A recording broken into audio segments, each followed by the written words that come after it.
আপনারা সিরিয়াতে এমপি হবেন, মন্ত্রী হবেন, আপনারা কোনো লাভ নেই ষড়যন্ত্র করে। কারণ যারা ষড়যন্ত্র করছেন তারা 17 বছর কোনো আন্দোলন সংগ্রাম করেন নাই।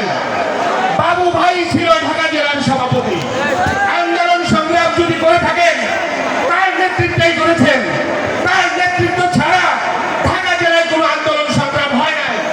আমরা এই স্টেজে যারা আছি, এই সামনে যারা আছে, সবাই বাবু ভাইয়ের নেতৃত্বে আন্দোলন সংগ্রাম করেছি। যারা বিরোধিতা করেছেন, ষড়যন্ত্র করেছেন, করতেছেন, তারা কোনো ফুটেজ দেখাতে পারবেন না। কারণ আন্দোলন সংগ্রাম বাবু ভাইয়ের নেতৃত্ব হয়েছে। যদি কোনো ফুটেজ দেখাতে পারেন, সেটা বাবু ভাইয়ের পিছনে ছাড়া অন্য কোনো আন্দোলন সংগ্রাম দেখাতে পারবেন না। এর জন্য আপনাদেরকে বলছি, আপনারা কোনো ষড়যন্ত্র করে লাভ নাই। বাবু ভাইয়ের পিছনে আন্দোলন সংগ্রাম করেন, বাবু ভাইয়ের পিছনে আসে রাজনীতি করেন, বাবু ভাই নমিনেশন পাবেন, বাবু ভাই এমপি হবেন। অতএব কোনো ষড়যন্ত্র করবেন না।